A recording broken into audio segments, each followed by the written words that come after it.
This is Pet Life Radio. Let's talk pets. Hi, y'all, and welcome to Horsing Around. Saddle up and get ready to have a darn tootin', galloping good time as we trot out the show that's your ultimate horse source, of course. Find out how to use good old horse sense when it comes to breeding, feeding, training, and explaining. From practical tips on caring for your horse's health to advice on how to buy horse supplies, including bridles, halters, saddles, and more. So get ready to start horsing around with your host, horse expert and award-winning rider, Audrey Pavia. Howdy, Audrey. Hi, everybody. Welcome to Horsing Around on PetLifeRadio.com. Thanks for joining us. This week, we're going to talk about something that just about every horse owner worries about, colic. Colic is one of the most common health problems in domestic horses and can be life-threatening. Its causes are many and its symptoms are distressing, but the good news is you can do a lot to help prevent colic in your horse. Over the next half hour, we're going to talk to Dr. Anthony Blikslager, a professor of equine surgery and gastroenterology at North Carolina State University College of Veterinary Medicine in Raleigh. And we'll be right back with Dr. Blikslager after these messages. Why the long face? I reckon Horsing Around will be back in the saddle right after we round up a few words from our sponsors.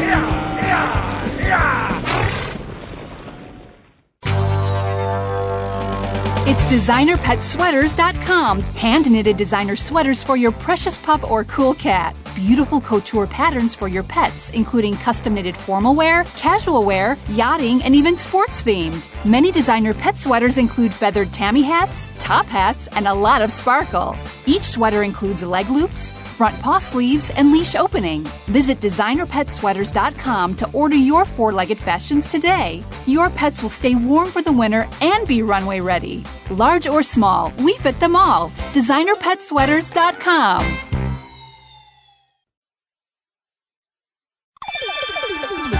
Let's Talk Pets on PetLifeRadio.com. We know you're chomping at the bit to hear more horsing around. Well, we're back on the trail. So park yourself over yonder and set a spell. You ain't heard nothing yet. Hi, welcome back to Horsing Around. I'm your host, Audrey Pavia, and today we're taking a close look at colic. My guest is Dr. Anthony Blikslager, professor of equine surgery and gastroenterology at North Carolina State University College of Veterinary Medicine. Welcome to the show, Dr. Blikslager. Thank you. First off, let's define colic. I mean, people always say, oh, my horse colicked. What does that mean exactly? It means they hurt someplace, most commonly somewhere around the abdomen area or belly area. And it's called colic because they can't really tell us where it hurts. So they show a series of clinical signs that kind of tell us it's somewhere in the belly region. So colic is not an illness per se, it's really a set of symptoms. It is. It's a set of clinical signs of pain somewhere in the horse, most likely in the abdominal region. It's very similar to pain in people, in human infants. So before a child can tell us where it hurts, and as they get older, they just exhibit signs of colic. And although their clinical signs are different, so they tend to get very upset and cry and things like that, horses have their own unique set of clinical signs that are similar because they can't tell us where it hurts. So let's go over some of the symptoms of colic. How does a horse owner know if their horse is colicking? They know that it's beginning because of changes in their behavior. So owners get very used to what their horses normally do in terms of being handled, when they eat and what they like to eat. And any changes in those can be subtle signs of early colic. Simply, I suppose, a horse that just won't eat properly and just kind of looks miserable standing in the stall. And then it progresses from there so that they'll show signs of pain, such as pawing the stool or pawing the ground, rather, looking around at their abdomen as if to say, well, I think it hurts on this side, although they don't actually know that. and then it progresses to stretching out to try to relieve the pressure that they feel inside, and then it starts to get more toward lying down and rolling. Is this a progression that you would see in the symptoms? It is. The progression varies by the severity of the problem. So some horses progress very, very quickly. They won't look quite right, or they won't eat properly, or they'll be standing the back of the stall and then suddenly go down as if they have more of a violent spasm. But there are most horses that gradually show these different clinical signs as time goes on, so that it may take them a number of hours before they feel the need to lie down and actually roll. On the other hand, it could happen pretty quickly. They could get to that stage, right? It can get very rapid. So there are horses that have severe intestinal twists that will presumably have such big spasms inside as the intestine twists that they immediately feel the need to go down to take the pressure off and then roll. And when and those particular horses will roll very violently. So meaning that they don't have much regard for who's around them, or even for their own well-being. They'll hit their heads if they're in a stall, on the side of the stall, or whatever's around them. Now, I know some people, they'll see a horse roll and they'll be, is he colicking? How can you tell the difference between a roll just for the sake of a roll and a colic roll? It's a lot to do with getting used to how the horse ordinarily behaves. So for owners that have had a horse for some time, they'll realize that when they take a blanket off the horse, or when they let them into a pasture, the horse might run out and then gradually pick a place to go down, and then as it crouches down and gets all the way over onto its side, then they'll roll up onto their backs as if to scratch themselves. And they will ordinarily do that one or two times. They'll roll up onto their back and scratch themselves and then roll back down. And then many horses like to look around and see what's in their environment, check things out, and then just carefully get back up. The difference then would be a horse that you either let out into the pasture, or one that might just be in the stall, and they'll go down for no apparent reason. They just suddenly feel the need to go down, and it may commonly be preceded by circling around the stall as if they're not quite comfortable as to where to go down. And the same thing would go for out in the pasture. And then when they roll, they're not quite sure how many times they want to roll. And so they'll roll up onto their backs, and that may not alleviate the pain, or it most commonly won't. So then they'll do it again, and then they may go all the way over onto the other side. And that particular thing will be less common for a horse that just wants to scratch its back. Mm-hmm. So there are subtle changes like that, at least in the early stages of colic, that owners can pick up on. So it might look like normal rolling, but then when you watch closely, it's not what they usually do.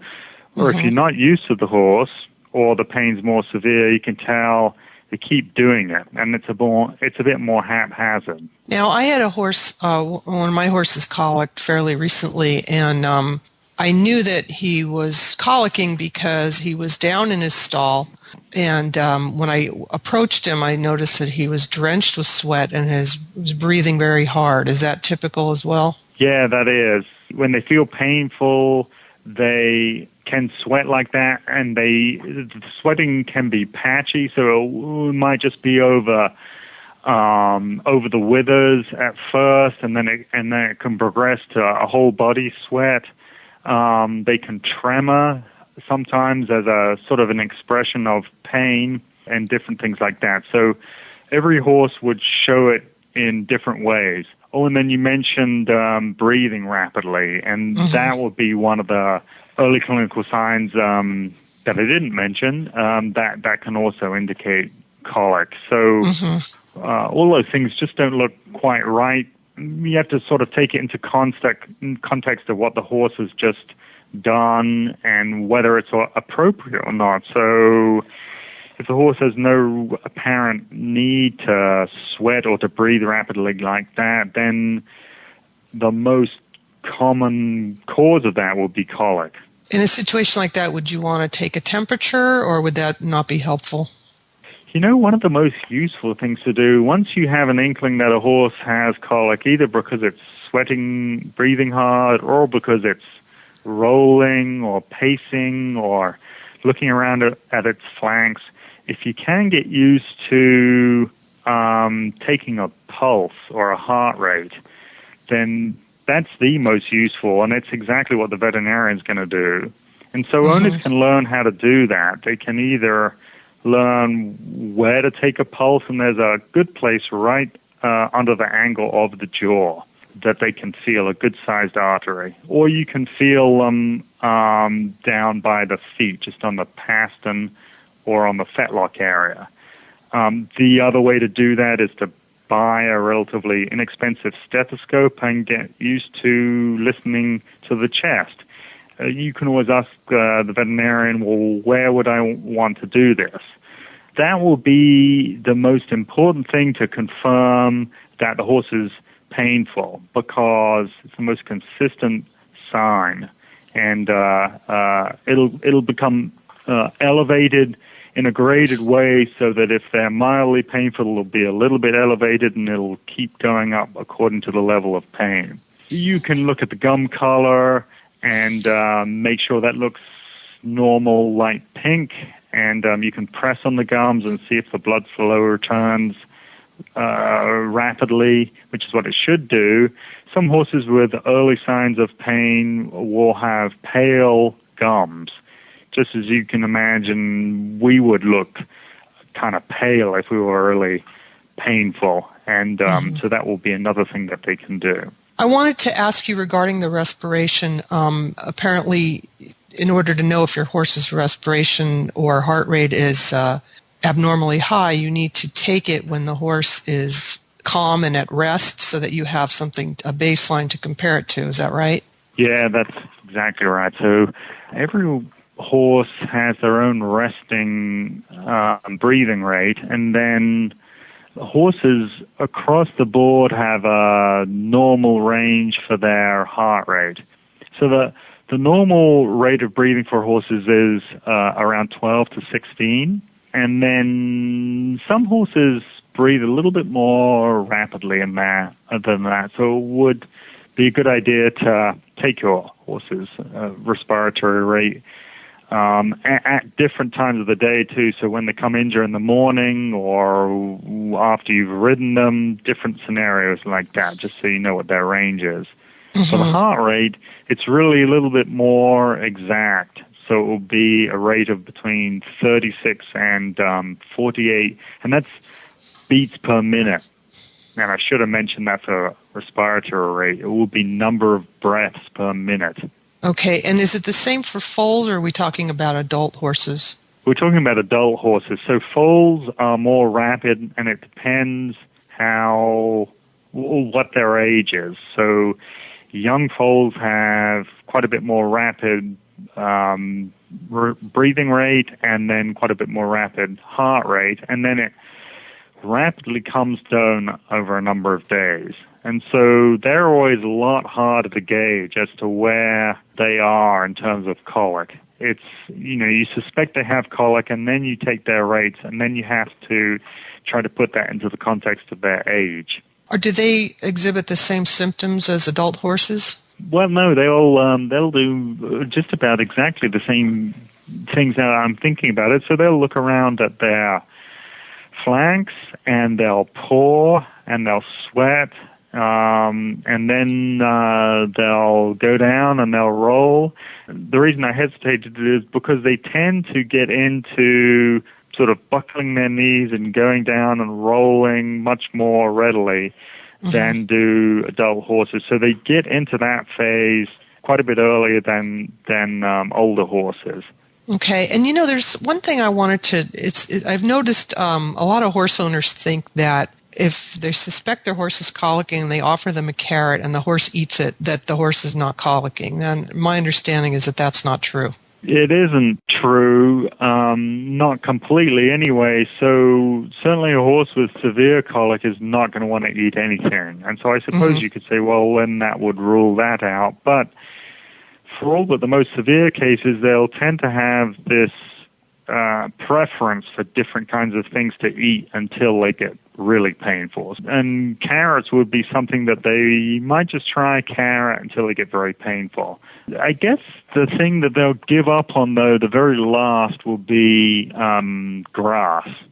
The thing that they're designed to eat, I suppose, is the thing they'll give up on last. And then behind that will be hay.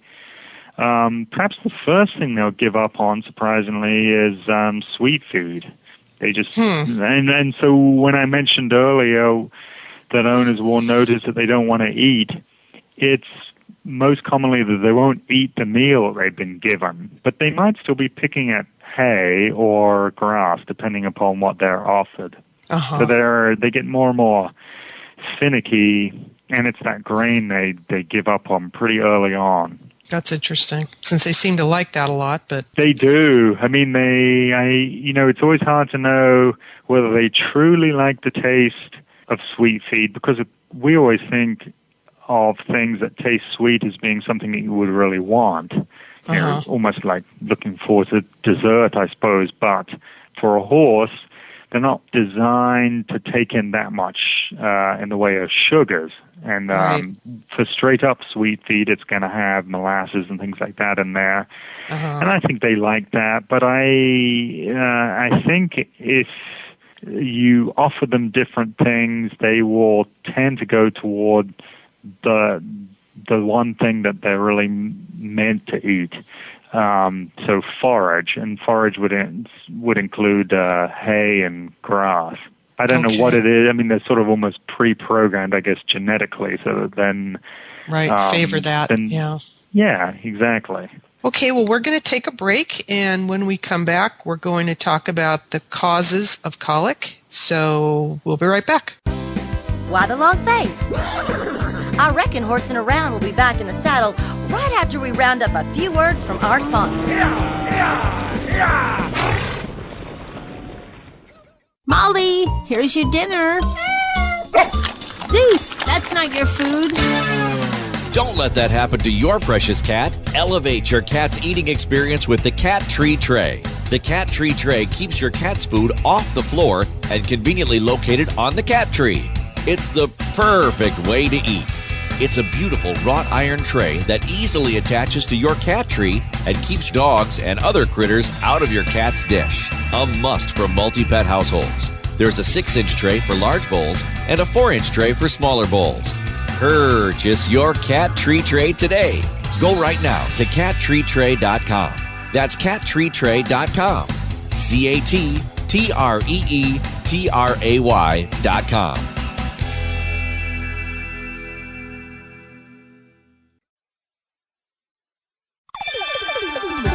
Let's Talk Pets on PetLifeRadio.com.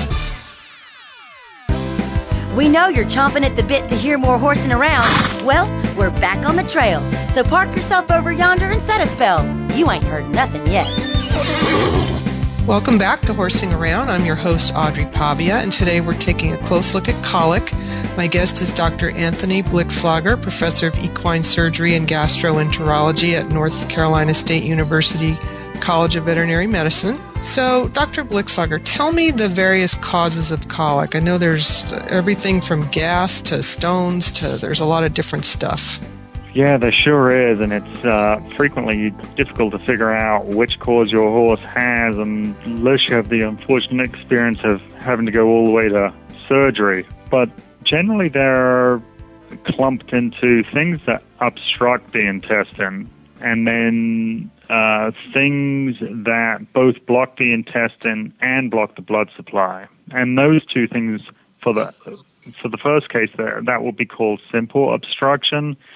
Simple meaning may not be that simple for the horse or even the owner or vet to figure out what it is, but simple means it just blocks the opening of the gut. And then strangulating obstruction, it blocks both the opening and the blood supply. And so that will be the more severe one. So for simple obstruction, there can be a lot of different things. You mentioned stones, and that's a common cause of simple obstruction in some parts of the country, particularly the West Coast. The other really common cause all across the country would be impactions. So and impaction is just a feed blockage of the gut, and then nothing can get by it, and they get gas distended. Strangulating obstruction, common things would be for the large intestine where most of the gas is, it twists or begins to twist all the way around. There are some other peculiar causes of that can be very difficult to figure out before we go to surgery. If you categorize them that way, then the one big group that we miss out would be, I suppose, what people would really just call a simple bellyache. A lot of horses don't really have anything absolutely obstructing them, but they ache nonetheless. There can be some gas accumulation, that pocket somewhere, and then it will move along given time. There can be spasm of the intestine.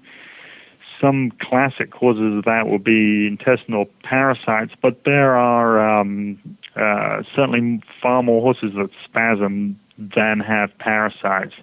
So that whole group of problems can be very difficult to figure out. So you end up going through the simple and strangulating obstruction. Those are a little bit more the ones that are going to tend to take a bit more medical treatment and maybe even surgery if you get unlucky. Then the medical causes of colic, like just plain gas or spasm or something like that, they're very difficult to figure out. So how do veterinarians typically diagnose it? I would assume you start with, the least serious, looking for the least serious cause and work your way up. Yeah, you always do that, and there is a way of doing that.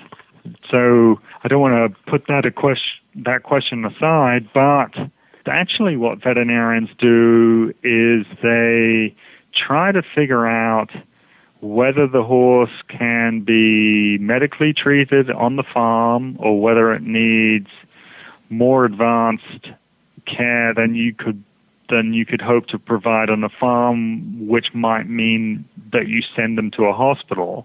That decision there, and that's a different decision than trying to diagnose precisely what the problem is. So if you were to go to an emergency room, the very first person you bump into, after you've checked in, receptionist and so on, will be somebody called a triage nurse. And so triage just means sorting out which patients need to be cared for first and which ones can wait. And for veterinarians, they're trying to figure out which horse can they treat medically and which ones do they need to send off for more advanced care.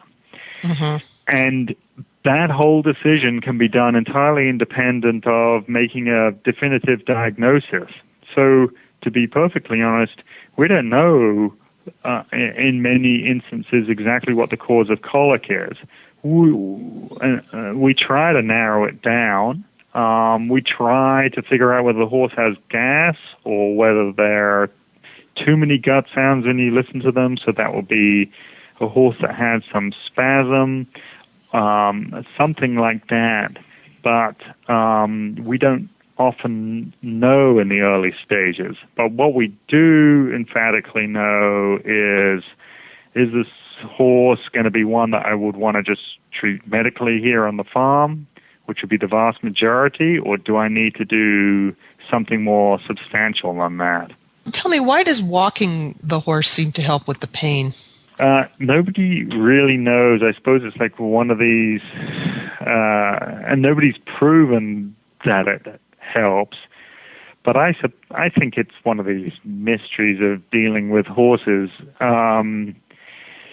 Some people would argue it's not so much helping the horses as helping the owner, because then they get enrolled in the care of the horse. But for the horse, they certainly seem more comfortable when you're doing that. And certainly for horses that actively want to go down and roll and maybe even hurt themselves, it seems to take their minds off it.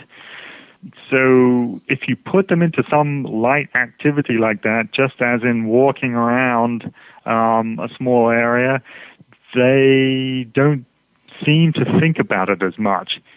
Then apart from that, there is the thought that perhaps by walking and as they're moving along, it's simulating what they're supposed to do out in the field, and that moving along and grazing activity that horses do naturally, especially out in the wild, somehow is tied into movement of grass and hay and so on down the gastrointestinal tract. So that last part is sort of yet to be proven, but it's certainly possible. There's a strong connection between the brain and the gut, and it's hard to know just how complex and well coordinated that is. So we'll see if we can figure that out. Yeah. Well, tell me what horse owners can do to prevent colic in their horses. The simplest thing to do is to try to picture their natural environment, or in other words, what is a horse supposed to be doing. So they're really designed, or maybe design's not a good word, but they've really evolved over thousands of years to graze most of the day, 16 to 18 hours or so over the day. And that's when I tell owners that, because they always ask that same question, particularly after a colic surgery. Now, how do I prevent it in the future, or what do I do with my horses? They think maybe that's a little bit of an unusual idea, because these days we're so used to having horses in stalls, and we're used to showing them and these sorts of things. But what it really means is that if you can begin to try to return them to that sort of environment, they'll tend to colic less. And so you do the best you can given the facilities you have. So if you can turn them out more because you have the pasture space, then great. If you can change the way they're fed so that you're trying to give them mostly forage, as in grass and hay, then that's great too. And then you try to minimize what they wouldn't ordinarily get, or naturally get, I suppose, which would be grain. So a lot of people tend to think of feeding horses a little bit like feeding ourselves, meaning they're to feed them meals, but they're not really designed to eat meals. We do that to keep them in good condition and keep weight on them, and also because horses learn to expect that. But it's always worth remembering that they're not originally adapted to do that.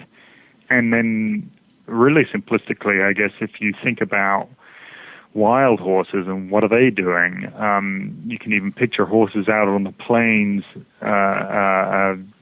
going around in herds, grazing for most of the day. And that's the sort of thing to try to return them to in a very sensible way. I don't want to get too sort of natural based about that, because I don't want to make it sound unusual. It's supposed to be what they're adapted to do. Okay. Well, that's great. That's all the time we have for today. I just want to add that to anyone out there listening, if you think your horse is colicking, call a veterinarian right away. Don't wait, because the longer you wait, the worse it can get. And the sooner the horse gets care, the more likely that he'll be okay. So thank you, Dr. Blikslager, for being my guest this week and letting us know how we can. Yeah, it was great having you. And if you have anyone out there has any questions or comments about horsing around, please email me at audrey@petliferadio.com. Until next time, happy trails. Stop what you're doing and start horsing around. Every week on Pet Life Radio, horse expert and award-winning writer Audrey will be trotting out great tips on feeding, breeding, and more on everything equestrian. So set a spell and say hey to Audrey and get ready for a darn tootin' galloping good time. Every week on Horsing Around, on demand, only on PetLifeRadio.com.